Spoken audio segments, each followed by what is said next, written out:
أعوذ بالله من الشيطان الرجيم. بسم الله الرحمن الرحيم. سبحان الذي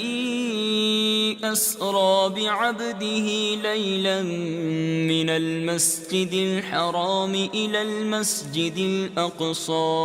إلى المسجد الأقصى الذي باركنا حوله لنريه من آياتنا إنه هو السميع البصير. وآتينا موسى الكتاب وجعلناه هدى لبني إسرائيل ألا تتخذوا من دوني وكيلا ذرية من حملنا مع نوح إنه كان عبدا شكورا. وقضينا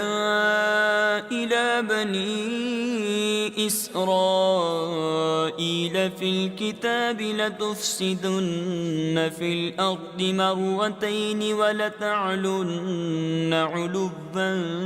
كبيرا. فإذا جاء وعد أولاهما بعثنا عليكم عبادا لنا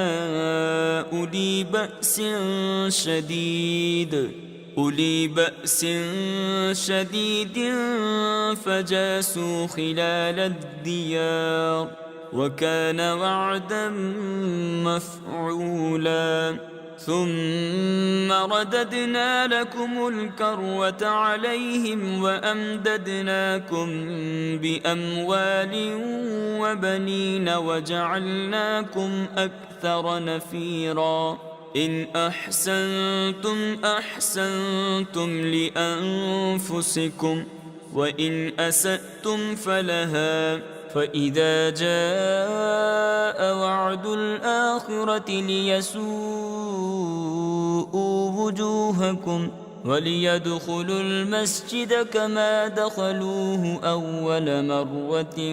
وليتبروا ما علوا تتبيرا. عسى ربكم أن يرحمكم وإن عدتم عدنا وجعلنا جهنم للكافرين حصيرا. إن هذا القرآن يهدي للتي هي أقوم ويبشر المؤمنين الذين يعملون الصالحات أن لهم أجرا كبيرا. وأن الذين لا يؤمنون بالآخرة أعتدنا لهم عذابا أليما. ويدعو الإنسان بالشر دعاءه بالخير وكان الإنسان عجولا. وجعلنا الليل والنهار آيتين فمحونا آية الليل وجعلنا آية النهار مبصرة لتبتغوا فضلا من ربكم ولتعلموا عدد السنين والحساب وكل شيء فصلناه تفصيلا. وكل إنسان ألزمناه طائره في عنقه ونخرج له يوم القيامة كتابا يلقاه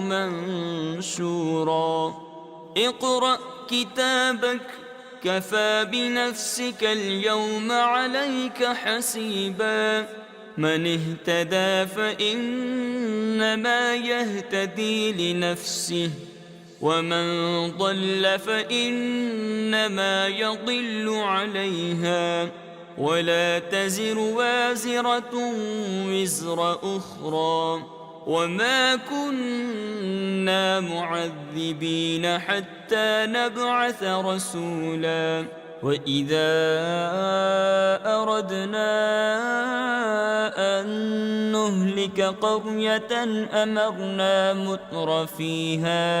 متر فيها ففسقوا فيها فحق عليها القول فدمرناها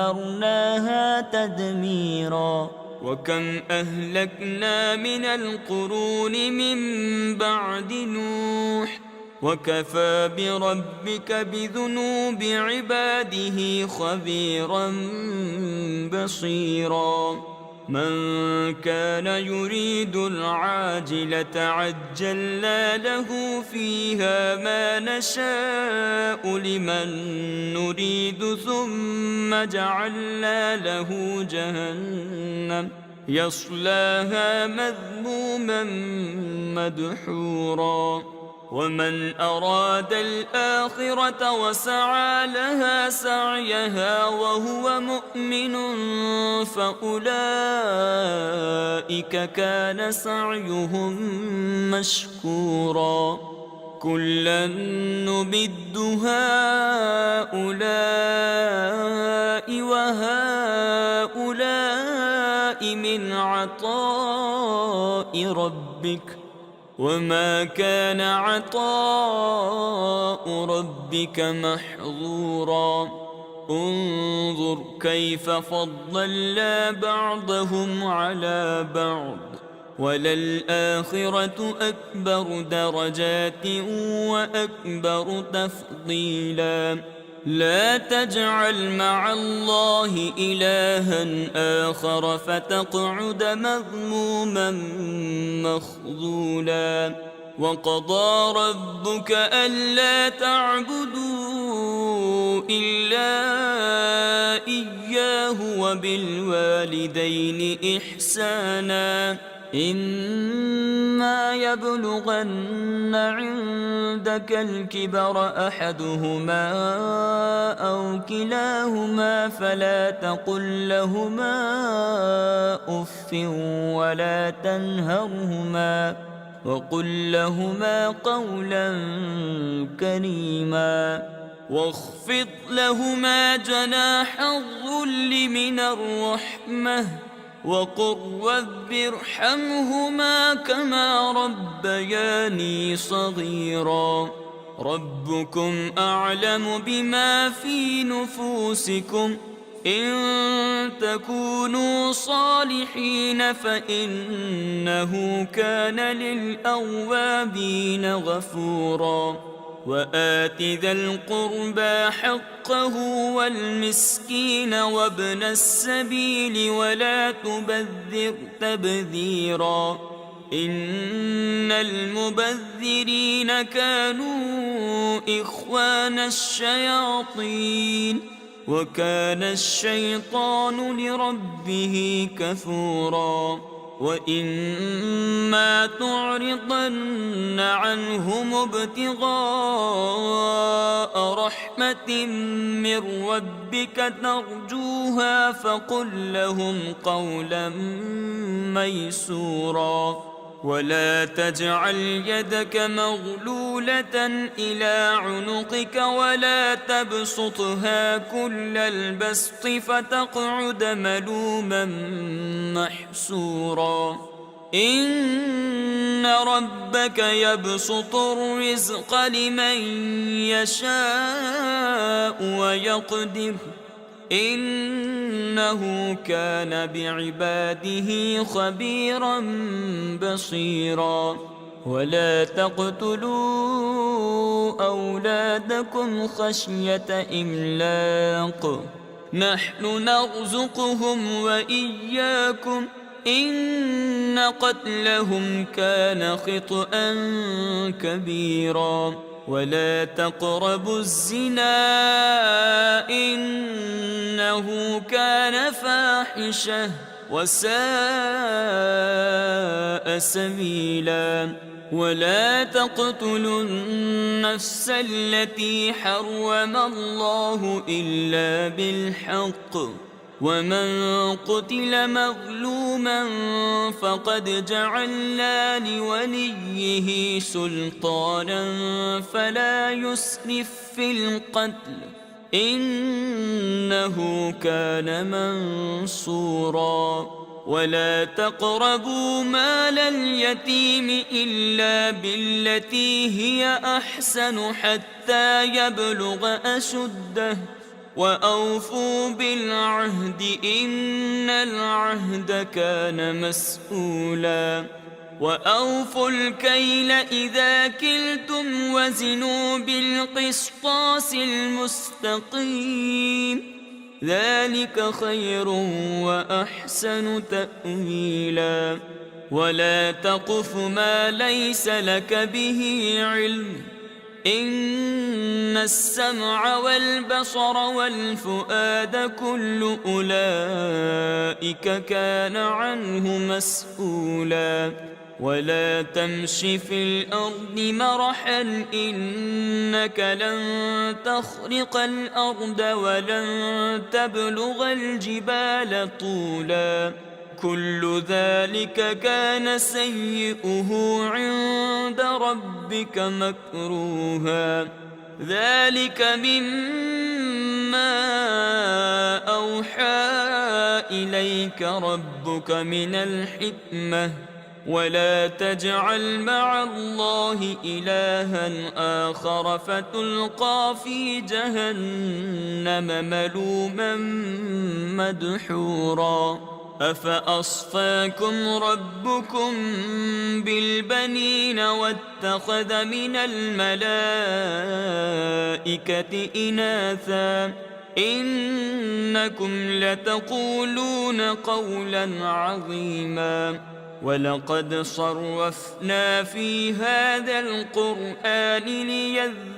ليذكروا وما يزيدهم إلا نفورا قل لو كان معه آلهة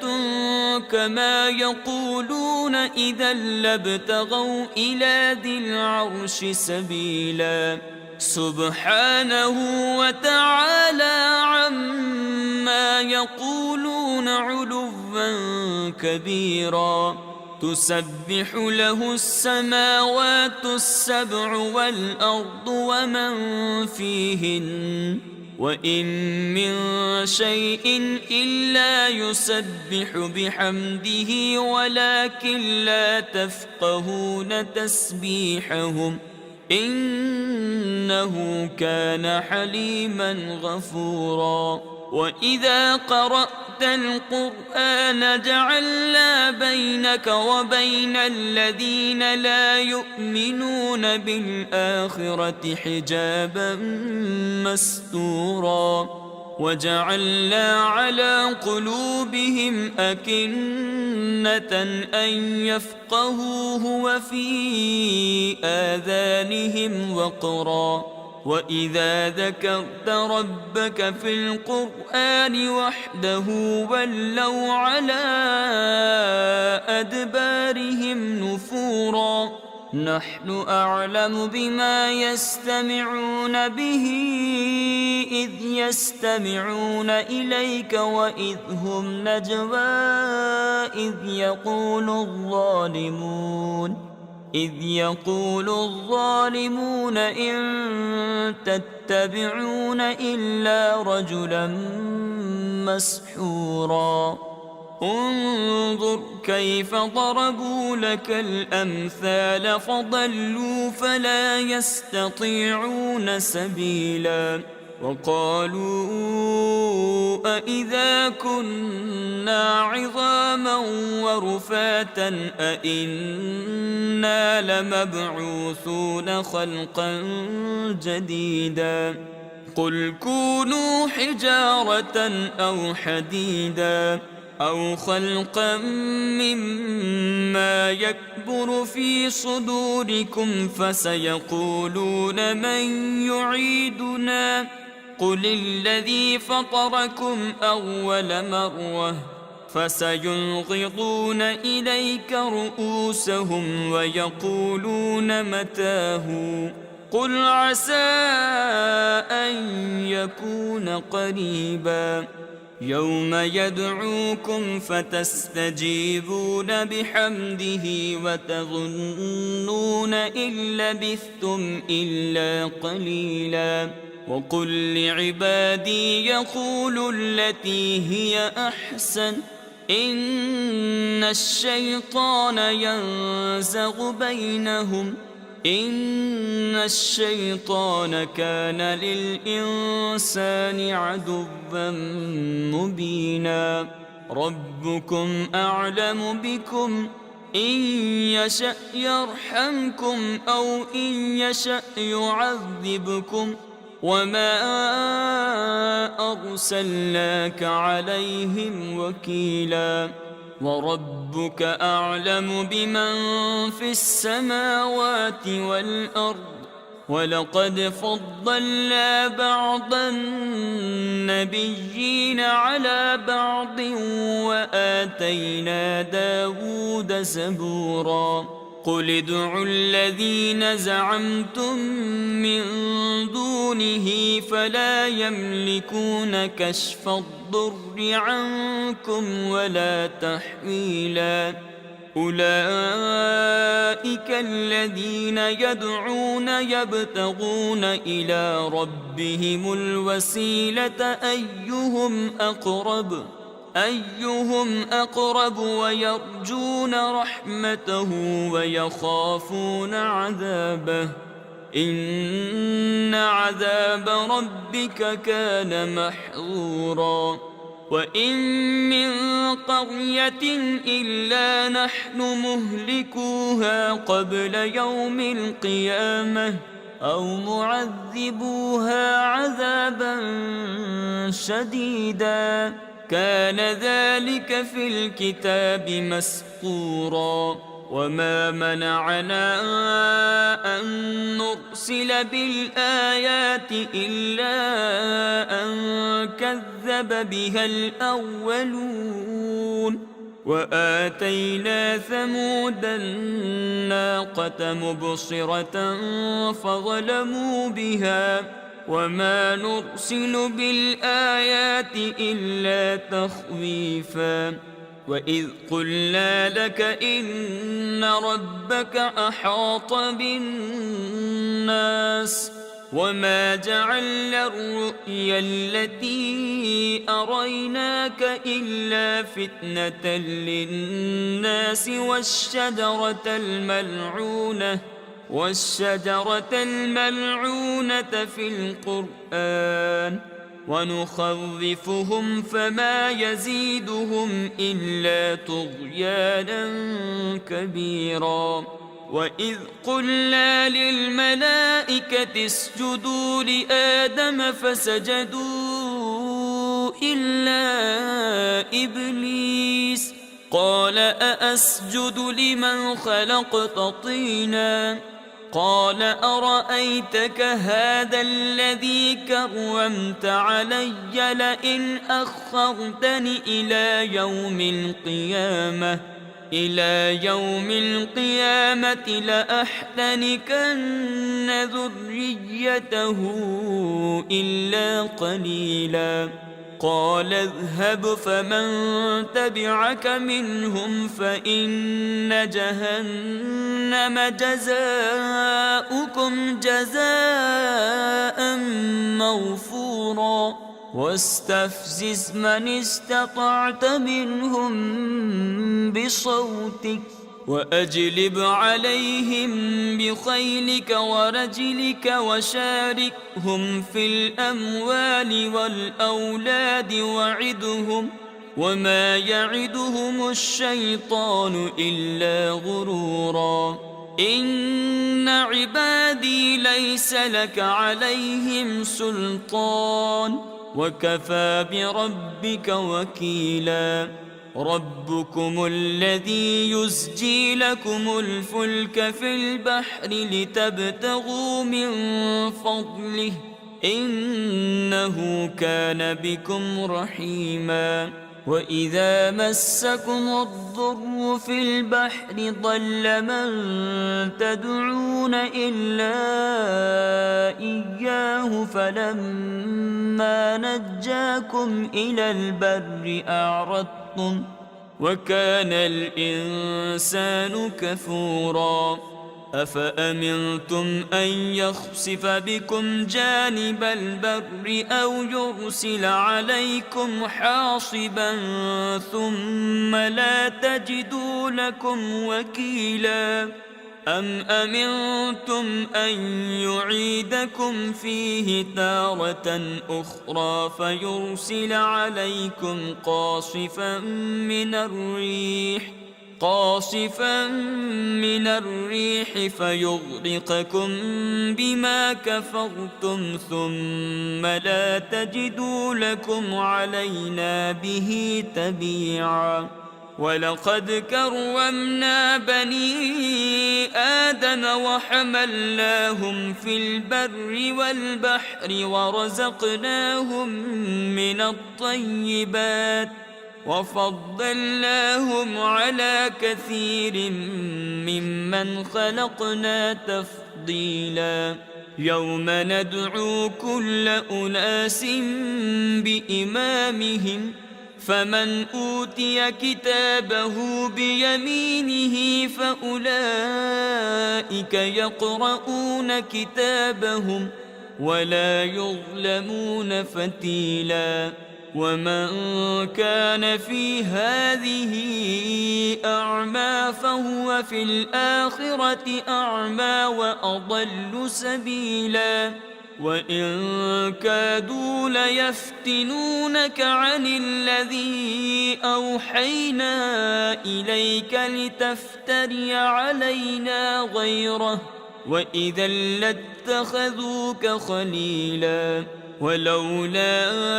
أن ثبتناك لقد كدت تركن إليهم شيئا قليلا إذا لأذقناك ضعف الحياة وضعف الممات ثم لا تجد لك علينا نصيرا وإن كادوا ليستفزونك من الأرض ليخرجوك منها وإذا لا يلبثون خلافك إلا قليلا سنة من قد أرسلنا قبلك من رسلنا ولا تجد لسنتنا تحويلا أقم الصلاة لدلوك الشمس إلى غسق الليل وقرآن الفجر إن قرآن الفجر كان مشهودا ومن الليل فتهجد به نافلة لك عسى أن يبعثك ربك مقاما محمودا وقل رب أدخلني مدخل صدق وأخرجني مخرج صدق واجعل لي من لدنك سلطانا نصيرا وقل جاء الحق وزهق الباطل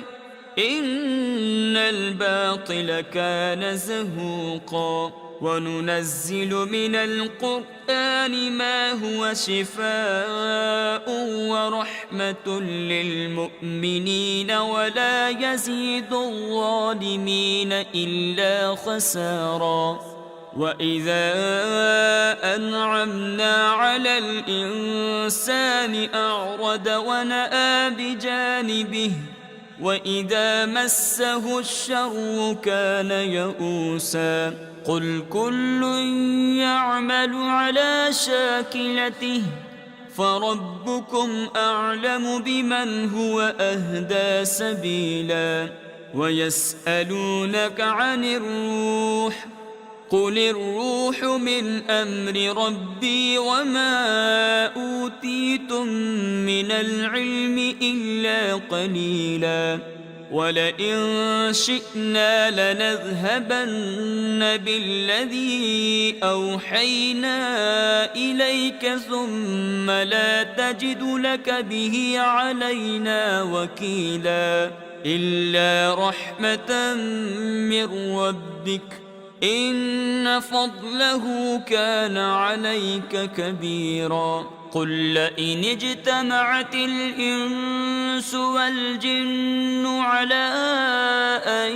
يأتوا بمثل هذا القرآن لا يأتون بمثله ولو كان بعضهم لبعض ظهيرا ولقد صرفنا للناس في هذا القرآن من كل مثل فأبى أكثر الناس إلا كفورا وقالوا لن نؤمن لك حتى تفجر لنا من الأرض ينبوعا أو تكون لك جنة من نخيل وعنب فتفجر الأنهار خلالها تفجيرا أو تسقط السماء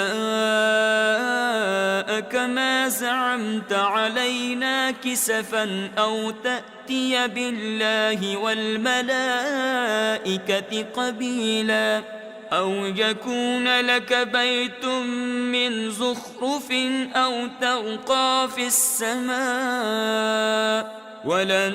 نؤمن لرقيك حتى تنزل علينا كتابا نقرأه قل سبحان ربي هل كنت إلا بشرا رسولا وما منع الناس أن يؤمنوا إذ جاءهم الهدى إلا أن قالوا أبعث الله بشرا رسولا قل لو كان في الأرض ملائكة يمشون مطمئنين لنزلنا عليهم من السماء ملكا رسولا قل كفى بالله شهيدا بيني وبينكم إنه كان بعباده خبيرا بصيرا ومن يهد الله فهو المهتد ومن يضلل فلن تجد لهم أولياء من دونه ونحشرهم يوم القيامة على وجوههم عميا وبكما وصما مأواهم جهنم كلما خبت زدناهم سعيرا ذلك جزاؤهم بأنهم كفروا بآياتنا وقالوا أإذا كنا عظاما ورفاتا أإنا لمبعوثون خلقا جديدا أولم يروا أن الله الذي خلق السماوات والأرض قادر على أن يخلق مثلهم وجعل لهم أجلا لا ريب فيه فأبى الظالمون إلا كفورا قل لو أنتم تملكون خزائن رحمة ربي إذا لأمسكتم خشية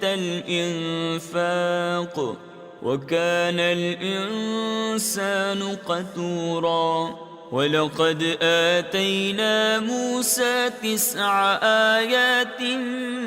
بينات فاسأل بني إسرائيل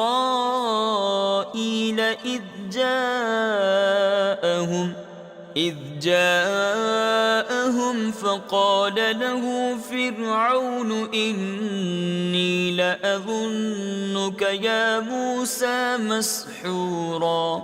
قال لقد علمت ما أنزل هؤلاء إلا رب السماوات والأرض بصائر وإني لأظنك يا فرعون مثبورا فأراد أن يستفزهم من الأرض فأغرقناه ومن معه جميعا وقلنا من بعده لبني إسرائيل اسكنوا الأرض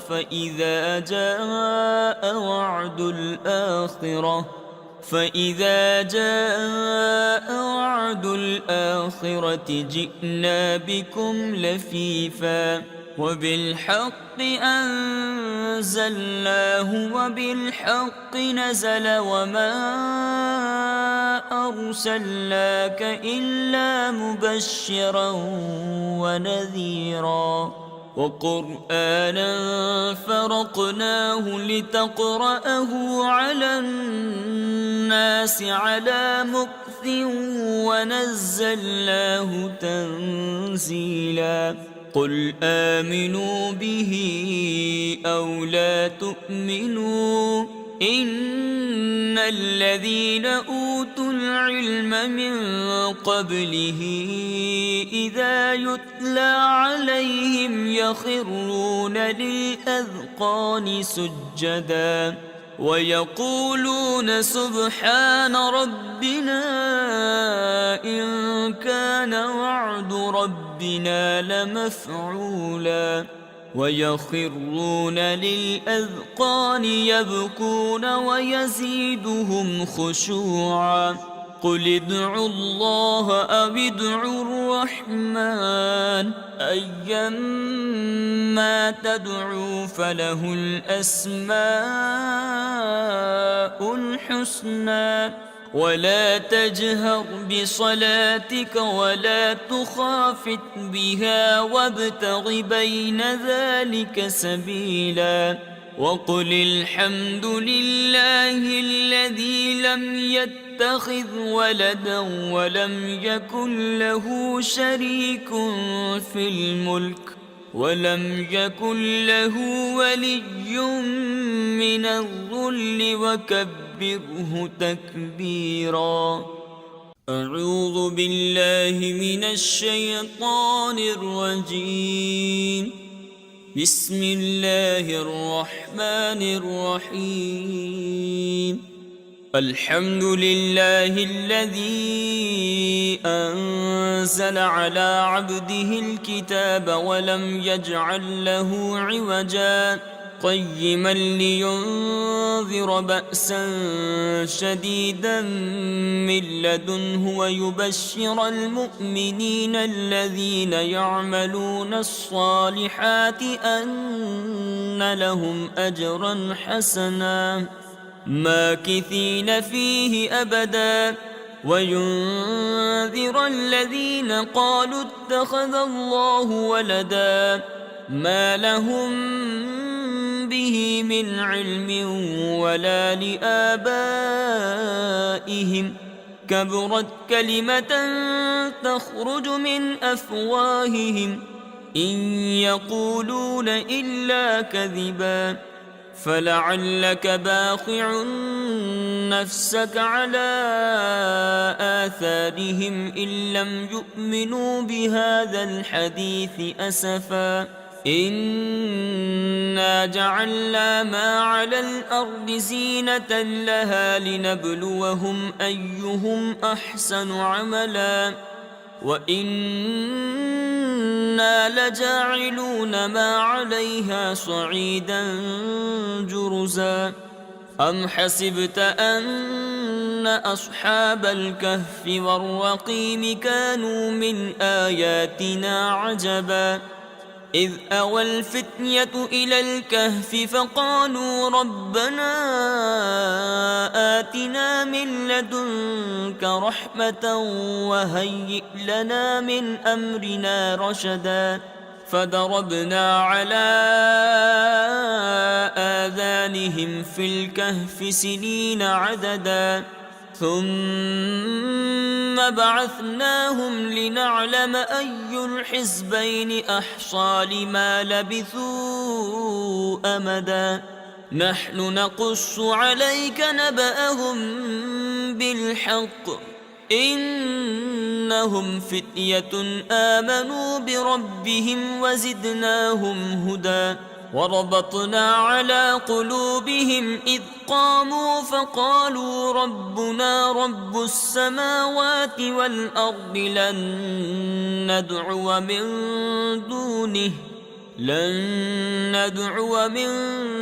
دونه إلها لقد قلنا إذا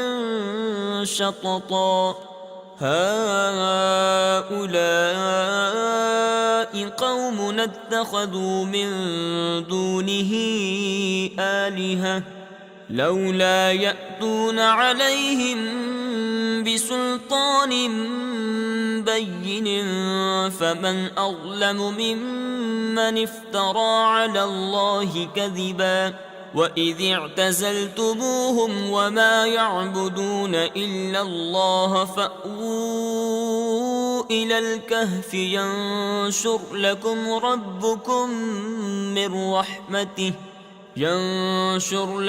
ربكم من رحمته ويهيئ لكم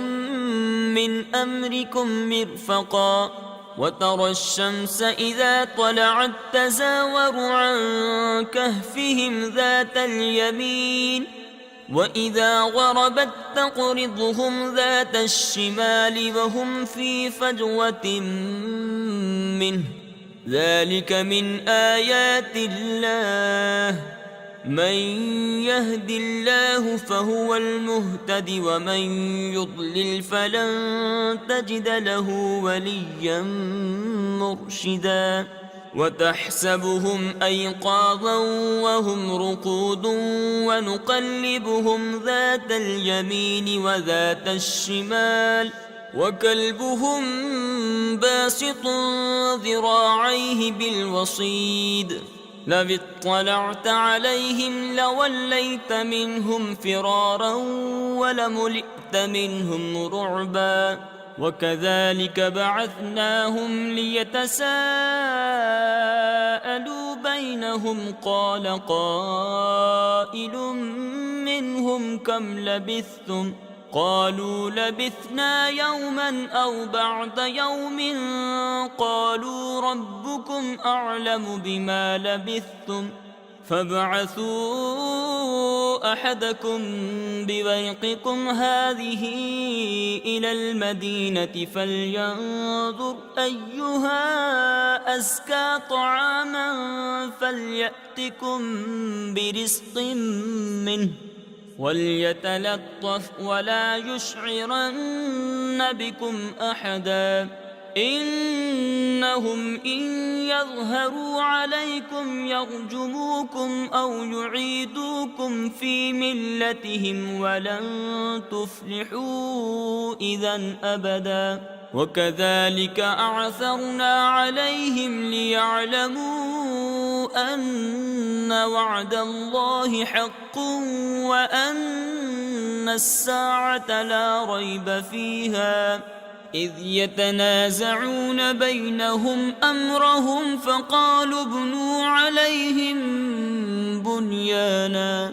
ربهم أعلم بهم قال الذين غلبوا على أمرهم لنتخذن عليهم مسجدا سيقولون ثلاثة رابعهم كلبهم ويقولون خمسة سادسهم كلبهم رجما بالغيب ويقولون سبعة وثامنهم كلبهم قل ربي أعلم بعدتهم ما يعلمهم إلا قليل فلا تمار فيهم إلا مراء ظاهرا ولا تستفت فيهم منهم أحدا ولا تقولن لشيء إني فاعل ذلك غدا إلا أن يشاء الله واذكر ربك إذا نسيت وقل عسى أن يهديني ربي لأقرب من هذا رشدا ولبثوا في كهفهم 300 سنين وازدادوا 9 قل الله أعلم بما لبثوا له غيب السماوات والأرض أبصر به وأسمع ما لهم من دونه من ولي ولا يشرك في حكمه أحدا واتل ما أوحي إليك من كتاب ربك لا مبدل لكلماته ولن تجد من دونه ملتحدا واصبر نفسك مع الذين يدعون ربهم بالغداة والعشي يريدون وجهه ولا تعد عيناك عنهم تريد زينة الحياة الدنيا ولا تطع من أغفلنا قلبه عن ذكرنا واتبع هواه وكان أمره فرطا وقل الحق من ربكم فمن شاء فليؤمن ومن شاء فليكفر إنا أعتدنا للظالمين نارا أحاط بهم سرادقها وإن يستغيثوا يغاثوا بماء كالمهل يشوي الوجوه بئس الشراب وساءت مرتفقا إن الذين آمنوا وعملوا الصالحات إنا لا نضيع أجر من أحسن عملا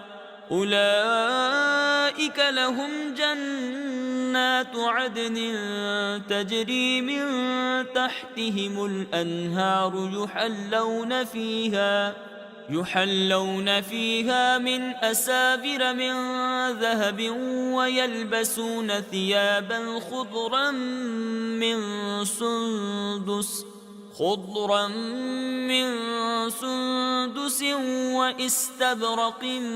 متكئين فيها على الأرائك نعم الثواب وحسنت مرتفقا واضرب لهم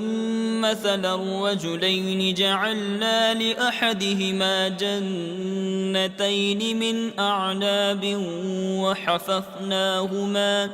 وحففناهما بنخل وجعلنا بينهما زرعا كلتا الجنتين آتت أكلها ولم تظلم منه شيئا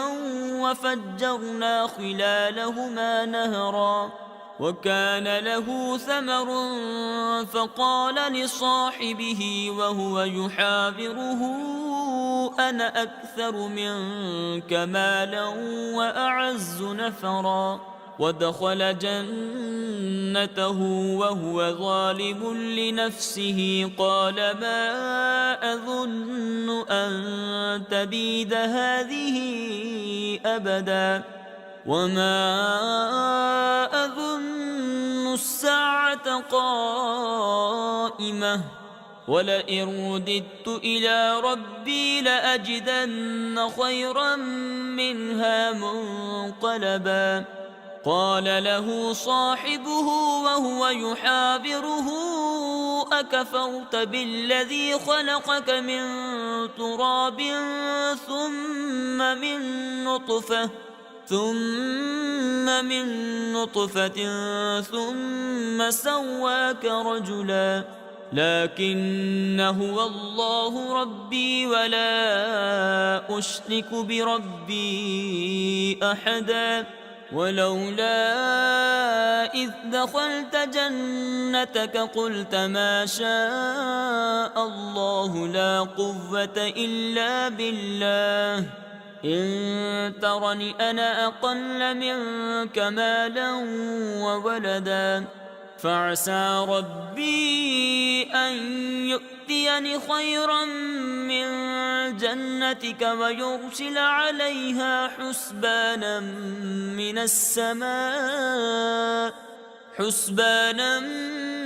السماء فتصبح صعيدا زلقا أو يصبح ماؤها غورا فلن تستطيع له طلبا وأحيط بثمره فأصبح يقلب كفيه على ما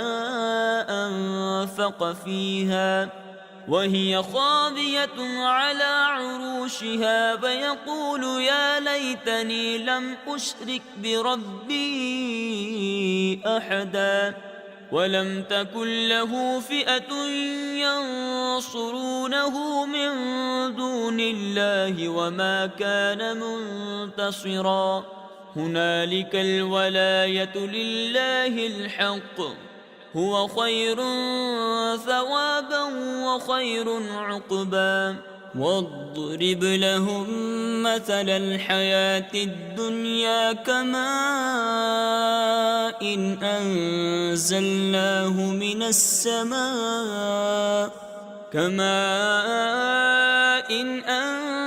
أنزلناه من السماء فاختلط به نبات الأرض فأصبح هشيما تذروه الرياح وكان الله على كل شيء مقتدرا المال والبنون زينة الحياة الدنيا والباقيات الصالحات خير عند ربك ثوابا وخير أملا ويوم نسير الجبال وترى الأرض بارزة وحشرناهم فلم نغادر منهم أحدا وعرضوا على ربك صفا لقد جئتمونا كما خلقناكم أول مرة بل زعمتم أن لن نجعل لكم موعدا ووضع الكتاب فترى المجرمين مشفقين مما فيه ويقولون يا ويلتنا ما لهذا الكتاب لا يغادر صغيرة ولا كبيرة إلا أحصاها ووجدوا ما عملوا حاضرا ولا يظلم ربك أحدا وإذ قلنا للملائكة اسجدوا لآدم فسجدوا إلا إبليس كان من الجن ففسق عن أمر ربه أفتتخذونه وذريته أولياء من دوني وهم لكم عدو بئس للظالمين بدلا ما أشهدتهم خلق السماوات والأرض ولا خلق أنفسهم وما كنت متخذ المضلين عضدا ويوم يقول نادوا شركائي الذين زعمتم فدعوهم فلم يستجيبوا لهم وجعلنا بينهم موبقا ورأى المجرمون النار فظنوا أنهم مواقعوها ولم يجدوا عنها مصرفا ولقد صرفنا في هذا القرآن للناس من كل مثل وكان الإنسان أكثر شيء جدلا وما منع الناس أن يؤمنوا إذ جاءهم الهدى ويستغفروا ربهم إلا أن تأتيهم سنة الأولين أو يأتيهم العذاب قبلا وما نرسل المرسلين إلا مبشرين ومنذرين ويجادل الذين كفروا بالباطل ليدحضوا به الحق واتخذوا آياتي وما أنذروا هزوا ومن أظلم ممن ذكر بآيات ربه فأعرض عنها ونسي ما قدمت يداه إنا جعلنا على قلوبهم أكنة أن يفقهوه وفي آذانهم وقرا وإن تدعهم إلى الهدى فلن يهتدوا إذا أبدا وربك الغفور ذو الرحمة لو يؤاخذهم بما كسبوا لعجل لهم العذاب بل لهم موعد لن يجدوا من دونه موئلا وتلك القرى أهلكناهم لما ظلموا وجعلنا لمهلكهم موعدا وإذ قال موسى لفتاه لا أبرح حتى أبلغ مجمع البحرين أو أمضي حقبا فلما بلغا مجمع بينهما نسيا حوتهما فاتخذ سبيله في البحر سربا فلما جاوزا قال لفتاه آتنا غداءنا لقد لقينا من سفرنا هذا نصبا قال أرأيت إذ أوينا إلى الصخرة فإني نسيت الحوت وما أنسانيه إلا الشيطان أن أذكره واتخذ سبيله في البحر عجبا قال ذلك ما كنا نبغي فارتدا على آثارهما قصصا فوجدا عبدا من عبادنا آتيناه رحمة من عندنا وعلمناه من لدنا علما قال له موسى هل أتبعك على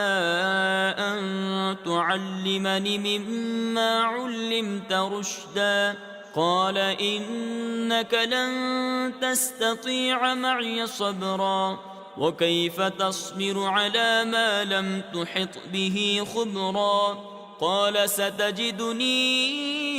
إن شاء الله صابرا ولا أعصي لك أمرا قال فإن اتبعتني فلا تسألني عن شيء حتى أحدث لك منه ذكرا فانطلقا حتى إذا ركبا في السفينة خرقها قال أخرقتها لتغرق أهلها لقد جئت شيئا إمرا قال ألم أقل إنك لن تستطيع معي صبرا قال لا تؤاخذني بما نسيت ولا ترهقني من أمري عسرا فانطلقا حتى إذا لقيا غلاما فقتله قال أقتلت نفسا زكية بغير نفس لقد جئت شيئا نكرا صدق الله العظيم.